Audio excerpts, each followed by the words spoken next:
سلام، خیلی خوش اومدیم به یک ویدیو دیگه در کانال یوتیوب من سما هستم، مربی فیتنس و کسی که 50 کیلو تجربه کاهش وزن داشته. هدفم از تشکیل این کانال این هستش که تمام تجربیات خودم رو در اختیار شما بذارم، از رژیم غذایی، تغییر لایف استایل، ورزشایی که انجام میدم و کلی تجربه که توی این مدت من کسب کردم و واقعا خیلی سخته که آدم بتونه 50 کیلو کاهش وزن داشته باشه.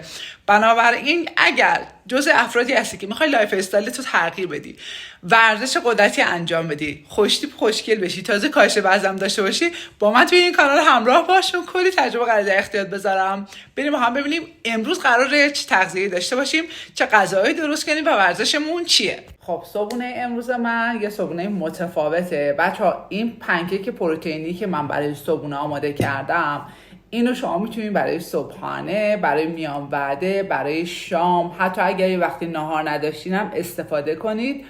و من توی همین ویدیو این پنکیک رو آموزش میدم. یه پنکیک بسیار کاربردیه که شما همیشه میتونید توی وعده‌هاتون داشته باشین. چرا کاربردی هستش؟ به خاطر اینکه پروتئین خیلی بالایی داره و کالری پایینی داره و میتونه جلوگیری کنه که از این که شما مثلا یه وقتی هوس شیرینی هم میکنین، از این پنکیک استفاده کنید. حالا من امروز به چه روشی دارم استفاده میکنم؟ امروز اومدم 2 تا تخم مرغ آبپز برای صبحونه در نظر گرفتم. به جای اینکه کنارش نون مصرف کنم، خب 2 تا تخم مرغ آبپز حدود 14 الی 15 گرم پروتئین داره. این پنکیکی هم که الان من دارم استفاده میکنم حدود 15 گرم تا 16 گرم پروتئین داره که برای یک وعده کامل مثل صبحانه یا نهار که حدود 30 گرم پروتئین من الان دارم مصرف میکنم خیلی خوب هستش. و این یعنی شما دارین راه رو درست میرین، مسیر رو درست میرین. هرچی پروتئین بیشتر مصرف کنین بچه‌ها، اشتهای کاذبتون کم میشه، عضله‌سازی بهتری دارین، میتونین بدن بهتری بسازین و اینکه دنبال حله حوله خوری نمیرین بچه‌ها. شما خیلی وقتا وقتی میرین دنبال اینکه حله حوله بخورین برای اینکه پروتئین کافی یا مواد مغذی کافی در وعده اصلیتون استفاده نکردید. خب پنکیک امروز من این همین پنکیک رو که رسیپیشو درست کردم، امروز اومدم یه کوچولو حدود 5 گرم بچه‌ها دقت کنین، 5 گرم پنیر پروتئینی بهش زدم و یه برش دیگه شد، در واقع یه برش بود که نصف کردم، یه تیکه دیگه شو اومدم حدود 5 گرم کره بادام زمینی پروتئینی استفاده کردم. چرا تاکید میکنم که پنیر پروتئینی و کره بادام زمینی پروتئینی؟ ببینین پنیر پروتئینی و کره بادام زمینی پروتئینی از همون پروتئین کازئین که تلخیص شده با شیر هستش درست میشه که این باعث میشه ما بتونیم درست مدیریت کنیم، انتخاب درست داشته باشیم و همزمان که دلمون میخواد حالا از پنیر استفاده کنیم، از کره بادام زمینی هم استفاده کنیم، ارزش غذاییمون هم بالا بره. پس این برمیگرده به اون زمانی که شما داری خرید میکنید توی سوپرمارکت، باید انتخاب درست داشته باشی. یعنی وقتی میری پنیر بگیری، ناخودآگاه روتینت اینجوری بشه که انتخاب پنیر پروتئینی یا پنیر مفید باشه. کره بادام زمینی هم وقتی میگیری همینطور. البته شما کره بادام زمینی رو میتونی حالت معمولیش هم بگیری خودت توی خونه با پروتئینه که حالا من توی این کیکی که درست کردم پروتئین رو کامل توضیح دادم. با اون پروتئین میتونی ترکیب کنید توی خونه داشته باشید. اولین کار اینه که شما سبد غذاییتون رو تغییر بدین. زمانی که میرین فروشگاه خرید کنید، چیزهایی رو انتخاب کنید که ارزش غذایی دارن و تو خونه‌تون زمانی که اون مواد غذایی خوراکی ها رو داشته باشین، ناخودآگاه وقتی میخوای بری استفاده کنی از همونها استفاده میکنی و به مرور زمان یاد میگیری که چه اندازه استفاده کنی. اینها همش نیاز به زمان داره و ممکنه اوایلش سخت باشه، این کاملا طبیعی هستش و شما بهترین حالتیه که شما به خودتون فرصت بدین، به خودتون زمان بدین که بتونین آروم آروم این روش رو تغییر کنید. چرا؟ چون قراره ماندگار باشه، قرار نیستش که یک پروسه کوتاه مدت باشه. به این نکته خیلی توجه کنین. برای اینکه ماندگار باشه باید به خودتون فرصت بدین و زمان بدین برای تغییر. بچه‌ها من امروز تصمیم گرفتم دوباره رسیپی کیک پروتئینی رو توی این پست دوباره بذارم که شما هم ببینین که چجوری درست میشه. نکته به نکتهش میگم و اینکه حتما اینو درست کنین، چون اصلا یکی از کیکایی که خیلی میتونه بهتون کمک کنه. نکته بعدی اینه که پودر پروتئینی که من میریزم، ببینین این پودر پروتئینی است که من استفاده میکنم. میتونید اسکرین شات بگیرین و تهیه کنید. قیمتش خیلی خوبه. 1 کیلو و نیم وزنشه، 1 کیلو 800 فکر میکنم وزنش باشه، نه 1 کیلو 500.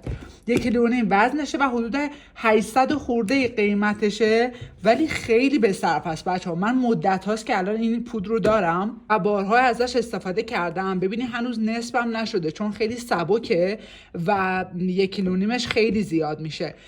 و پودر پروتئین کازئین هم هستش. تو کیک ها خیلی مصرف خوبی میتونه داشته باشه و اینکه توی اوتمیل هم من از این استفاده میکنم، نمیام از این پودرای ایزوله و اینا استفاده کنم که هم قیمتش باله اونا، همین که اصلا نیازی نیست از اونا استفاده کنیم، تازه اونا خشکم میشه. پس پودر پروتئین هم اینه. بریم کیک آماده کنیم. امروز کیکمون با کدو حلوایی هستش. میخوایم ببینیم که چجوری میتونیم یه کیک خوشمزه پروتئینی داشته باشیم. بزن بریم. تو مرحله اول کدو حلوایی رو با چنگال نصف میکنیم. ببینید من 3 تیکه از این کدو حلوایی ریختم. اندازه کدو حلوایی بستگی به ذائقه شما داره، بعضیا دوست دارن بیشتر باشه، بعضیا کمتر. این حدود 400-500 گرم میشه پختش که من این کدو حلوایی رو قشنگ با چنگال له میکنم. اینکه کدو حلوایی رو خوب له کردم، 2 عدد تخم مرغ بهش اضافه میکنم. ببینید بچه‌ها به جای کدو حلوایی میتونید موز هم بریزین، یعنی این دیگه انتخاب خودتونه که میتونید از هر میوه استفاده کنید، ولی من پخت کیک با کدو حلوایی رو خیلی دوست دارم. حتی اونایی هم که کدو حلوایی دوست ندارن کیکش خیلی خوب میشه، یعنی بهتون قول میدم از کیکش خیلی خوشتون بیاد. و من توی پخت کدو حلوایی موقع پخت بهش دارچین هم میزنم که شیرین‌ترم بشه. حالا تخم مرغ و کدو حلوایی رو خوب با هم دیگه ترکیب میکنم. مرحله بعدی من ماست پروتئین بهش اضافه کردم، حدود 200 گرم. ببینید ماست پروتئین من از پروماست کاله استفاده میکنم، ماست ایسلندیه که پروتئین بالایی داره. اینکه بچه‌ها این ماست رو استفاده میکنم اینه که پروتئین کیکم بالاتر بره و یه بافت خوبی هم به کیکم میده و حالت چیز کیک پیدا میکنه. اگر میخواین کیکتون حالت چیز کیک پیدا نکنه باید ماست رو کمتر بریزین. حالا بعدی میخوام جوی دوسر اضافه کنم. من جوی دوسرم همونطوری که میبینیم پودر نیستش، بنابراین میخوام بریزم تو این دستگاه ها و تبدیل به پودرش کنم. 2 پیمانه جوی دوسر رو میذاریم، مثل آرد خوردش میکنیم. 2 پیمانه جوی دوسرمون حسابی پودر شده، اضافه میکنیم. نوبت پودر پروتئینه. ببینید من با همون پیمونه پودر پروتئین جوی دوسرم هم اندازه گیری میکنم. 3 الی 4 پیمونه پودر پروتئین میریزی. من بعضی وقتا 3 پیمونه میریزم، بعضی وقتا 4 پیمونه. امروز میخوام 4 پیمونه بریزم که پروتئین کیکم بالاتر بره. پس 2 پیمونه جوی دوسر، 4 پیمونه پودر پروتئین.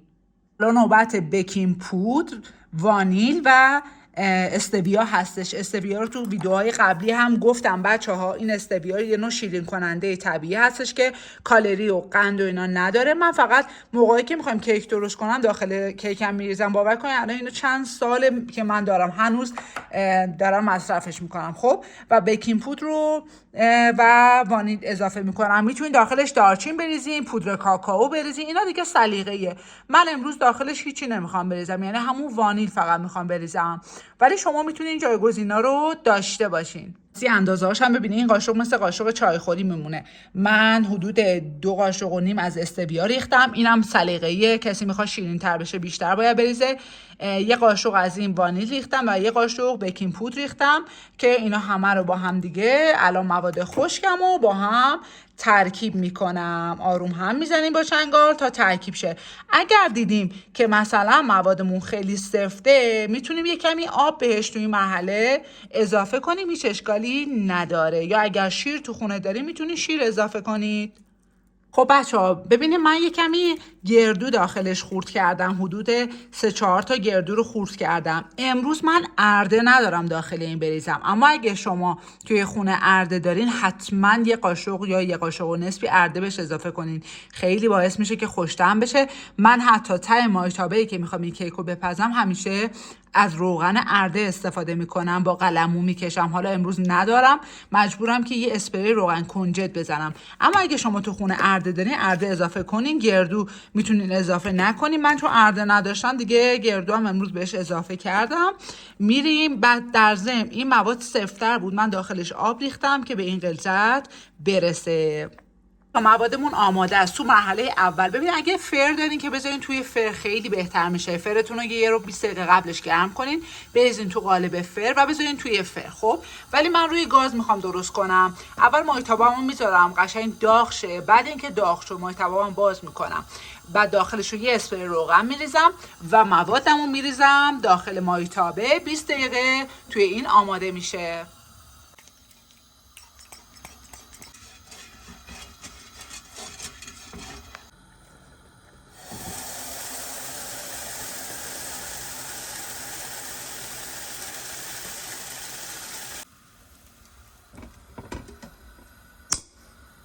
خب تو این فاصله که کیکمون آماده میشه، من یه مطلبی مهمی راجع به ورزش بگم. خیلی از دوستان میپرسن که ما حتما باید ورزش بدنسازی بریم یا میتونیم ورزش‌های دیگه انجام بدیم. ببینید اولین چیزی که شما باید در نظر بگیرید اینه که چه ورزشی علاقه دارین و هدفتون از انجام اون ورزش چیه. اگه هدفتون عضله سازی هست و تناسب اندام هست، قطعا باید ورزش بدنسازی رو توی برنامه‌تون بذارین. اگر نه هدفتون این هستش که برای سرگرمی یا برای فعالیت بدنیتون میخواین ورزش کنین، میتونین هر ورزشی که بهش علاقه دارین رو شروع کنین و یواش یواش ببرینش به سمت تمرینات قدرتی. اینجوری نیستش که اگر واقعا شما از ورزش بدنسازی خوشتون نمیاد حتما برین سراغ ورزش بدنسازی و فکر کنین ورزش‌های دیگه باعث لاغریتون نمیشه.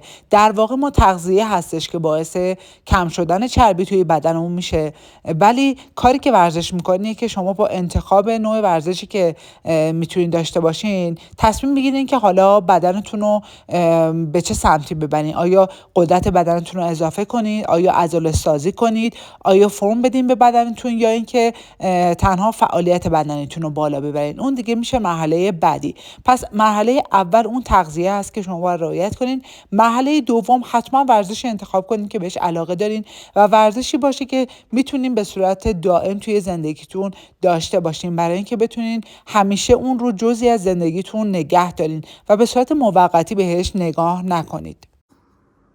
خب کیکمون خنک شد، برش زدیم. ببینید به به، یعنی شبیه چیز کیک شده بچه‌ها، چون ماست پروتئینی زیاد زدم بهش، خیلی لطیف شده. بعد با کدو حلوایی حتما امتحان کنی حالا که فصلشه، و پروتئین زیاد. به به، یعنی برای صبحونه، میان وعده، نهار، شام، هر زمانی که دوست داشتین آزادین که این کیکو استفاده کنین. خیلی خوب شده، عالی. این کیک هم که میبینین که به صورت همون پنکیک درست شده، این هم دقیقا همون رسیپی هستش که من یه روز دیگه اینو درست کردم. تنها تفاوتش این است که داخل این پودر کاکائو ریختم و با موز درستش کردم. برای همین میگم که با هر ذائقه‌ای که دارین میتونین با سلیقه خودتون با هر چیزی که دوست دارین این رسیپی رو درست کنید. خب بچه‌ها امروز من روز کاریم نیستش، بنابراین دارم آشپزی میکنم. ببینید از روز قبل من الان دارم چغندر میپزم اینجا، سبزی پلو درست کردم، ماهی مرینت شده از دیروز من این ماهی رو مرینت کردم که برای نهار امروز ماهی و سبزی پلو میخوام استفاده کنم. برای وعده شام هم میخوام از این لبوهای پخته و از این شلغمایی که دارم میپزم استفاده کنم و حتی ذرت هم گذاشتم که اینا رو هم بخار پز کنم. خونه رو تمیز کردم، لباسشویی رو روشن کردم، کلی ظرف و اینا شستم. میخوام بگم اگر برنامه‌ریزی داشته باشین، حتی اگر شاغل باشین، میتونین همه این کارا رو انجام بدین. من گفتم این ویدیو رو بگیرم که بهتون بگم شما روزی که فرصت دارین میتونین تمام این کارا رو انجام بدین و وعده‌هاتون رو حالا آماده نگه دارین دیگه. اینا همش با برنامه‌ریزی و نظم انجام میشه. اینم از امروز من. و همینطور تازه امشب باید بشینم یه سری فیلم‌های یوتیوب رو ادیت کنم، بعد برای پستم یه سری ویدیو بارگذاری کنم تو اینستاگرامم. بچه‌ها اینستاگرامم هم اینجا میذارم که داشته باشین، اونجا هم خیلی مطالب میذارم. میخوام بگم با همه این برنامه‌ریزی‌ها و با همه این مشغله‌هایی که دارم میتونین یه لایف استایل سالم داشته باشین، فقط باید نظم داشته باشین. اینم از من. خب ببینید بچه‌ها من ماهیمو گذاشتم تو هواپز. ببینید چقدر روغن پس داده. ماهی مثلا قزل یا ماهی سالمون چون پوستش چربه خودش خیلی خوب روغن پس میده، بنابراین اصلا نیاز ندارین شما روغن بریزید. میبینین روغنو؟ اینم از ماهی با سبزی پلو که قراره بخورم برای ناهار امروز. خب بچه ها، اینم از ناهار امروز من که سبزی پلو هست.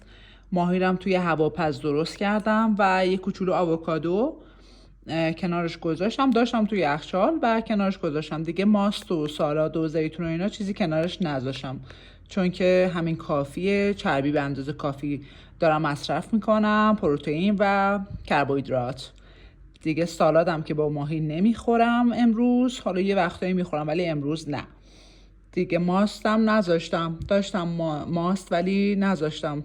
همین شد بشقاب نهار امروز من.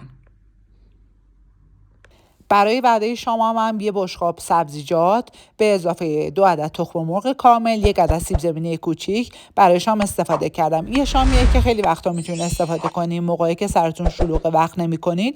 یکی از بهترین شام‌ها هست که هم پروتئین داره هم ارزش غذایی بالا داره. امیدوارم ویدیوهای امروز هم مثل ویدیوهای قبل دوست داشته بوده باشین و با من همراه باشین. خب ویدیو امروزمون هم اینجا به پایان رسید. امیدوارم که براتون مفید بوده باشه. اگر سوالی دارین توی کامنت ها از من بپرسین، من سعی میکنم سوالاتتون رو توی ویدیوها جواب بدم. اینو بدونین استمراره که باعث میشه که شما موفق بشین و به هدفتون برسین. پس اگر یک روزی غافل شدین از رژیمتون یا از ورزشتون، ناامید نشین، از فرداش دوباره شروع کنین و برین که هدفتون رو دنبال کنید. این استمراره که شما رو به موفقیت میرسونه. مراقب خوشگلیاتون باشین، مراقب بدنتون باشین، چون با ارزش ترین چیزیه که شما میتونین داشته باشین و به دردتون میخوره. ماچ به کلتون.